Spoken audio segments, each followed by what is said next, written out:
Hello, students. Today we are going to start a new chapter that is constitutional design.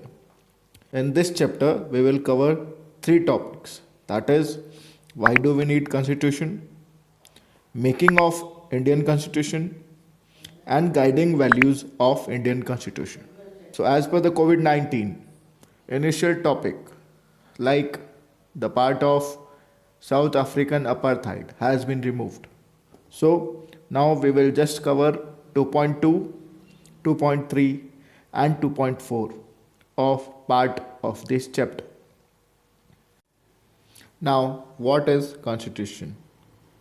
Now, constitution means a basic rules that the citizen and government have to follow.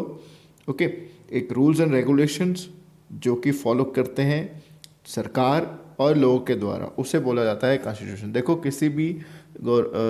किसी भी country को चलाने के लिए, ठीक है, अगर मैं बात करूँ किसी ऑर्गेनाइजेशन को चलाने के लिए, ऑफिस को चलाने के लिए हमें कुछ रूल्स एंड रेगुलेशन बनाने पड़ते हैं. Just like that if you want to run a country you need a constitution.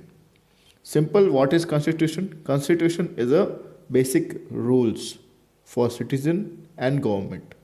Okay. Now, constitution is a supreme law of the country.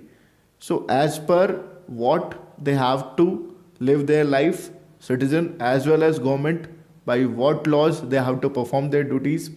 This is all constitute of constitution. Now, constitution determines the right of citizens. क्या क्या अधिकार हैं वो हमें constitution से मिलते हैं. Constitution provide करती है. And power of the government, what are the power of the government and how they have to function. Now why do we need constitution? हमें कॉन्स्टिट्यूशन की ज़रूरत क्यों है? देखो बच्चों, हमने पिछले चैप्टर में पढ़ा था that constitution is of two type. First is written and second oral. Written हमारे इंडिया में है और काफ़ी ज़्यादा कंट्रीज़ में है. कुछ कंट्रीज डेमोक्रेटिक है जैसे कि यूनाइटेड किंगडम, ठीक है, इंग्लैंड, जो कि है तो democratic but they are not having written constitution. वहाँ पे जो भी रूल है वो पहले से चलता आ रहा है और वो उसी तरह उसको समझ के फॉलो करते आ रहे हैं. But written constitution is mainly in those countries which got independence. ठीक है, जब इंडिपेंडेंस उनको मिली तो उन्होंने जो कॉन्स्टिट्यूशन है उसको रिटर्न रखा so that it could be a set of rules. Okay, so constitution ज़रूरी क्यों है? बिकॉज ये एक स्ट्रॉन्ग डिटर्मिनेशन रखता है, एक रिलेशनशिप रखता है अमंग द पीपल. एक ही कंट्री के अंदर लोग अपने आप को उस देश का सिटीजन समझते हैं और सबके लिए अगर बराबर लॉ है, सबके लिए इक्वालिटी है, तो फिर सब लोग उस कंट्री को अपनी कंट्री समझते हैं. ठीक है. And it also develops a relationship, a good relationship between people and government, because people know their rights and उनको ये भी पता है कि गवर्नमेंट के क्या क्या फंक्शंस हैं और क्या क्या पावर है. तो जब सब कुछ पता है, लोगों को भी पता है और सरकार को भी पता है, वहाँ पे कॉन्स्टिट्यूशन रिटर्न में होगा तो वो एक बहुत ही अच्छी और एक प्रॉपर सिस्टमैटिक डेमोक्रेटिक कंट्री बनाएगा. It generate a degree of trust, मतलब लोगों को भरोसा होता है सरकार के ऊपर और सरकार को भरोसा होता है लोगों के ऊपर. ठीक है. And this develop a coordination, okay, which need for a different kind of people to live together. सबको एक दूसरे के ऊपर क्या होता है? भरोसा होता है कि चलो हम लोग एक साथ रह सकते हैं. Now it specify how government will be constitution. ठीक है, ये एक स्पेसिफाई करती है कि सरकार किस तरीके से बनेगी और किस तरीके से वो अपने पावर्स और डिसीजन लेगी. It lays down the limit on the power of government. Means constitution में वो सब कुछ मेंशन है जो पावर है, लेकिन वो भी मेंशन है जो सरकार नहीं कर सकती. जैसे कि हमने फ्रेंच रेवोल्यूशन में देखा था कि किस तरीके से अनइक्वालिटी थी. जो क्लर्जी और जो दूसरे ई स्टेट थे वो ज़्यादा मतलब इंजॉय कर रहे थे और जो लोअर डिवीज़न था सोसाइटी का वो टैक्स दे रहा था, बाकी नहीं दे रहे थे. एक तरीके से सोसाइटी में इनइक्वालिटी थी. But in constitution we need constitution because it limits the power of government. The government can only work for the people, not against the people. Okay, and ये लोगों को अधिकार भी देती है. जो कॉन्स्टिट्यूशन जो एक लॉ है लोगों को अधिकार देती है अपनी बात रखने की और अपनी जो भी प्रॉब्लम्स है वो गवर्नमेंट को कहने की. They can express the aspiration of people about creating a good society. Means if we need a good society, there must be a rule, and that rule must be the constitution. So there are many countries, okay, which are constituted, means there are country which is constituted जहाँ पे constitution है, but they are not democratic. लेकिन जो सारी country democratic हैं उन सबके पास अपना एक संविधान है, अपना एक कॉन्स्टिट्यूशन है.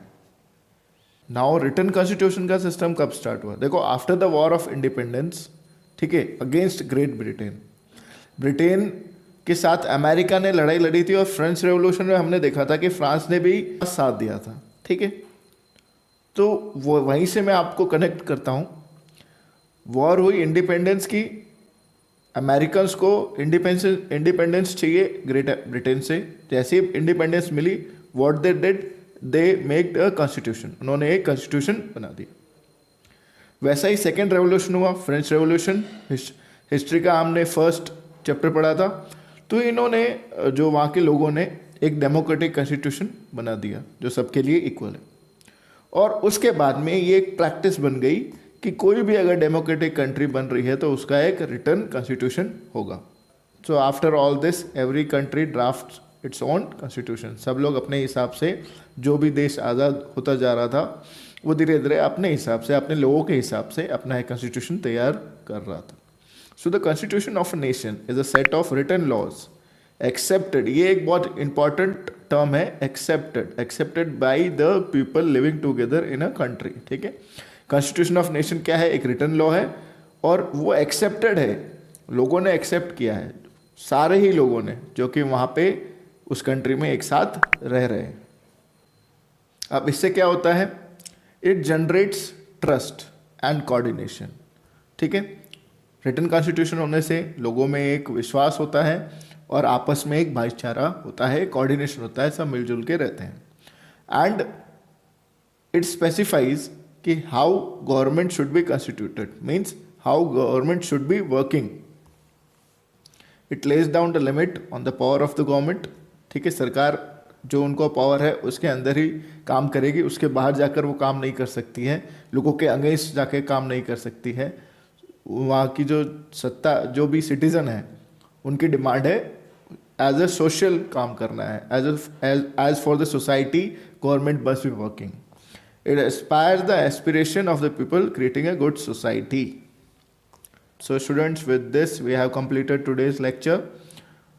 The first topic of the chapter, that is, why do we need constitution? Thank you.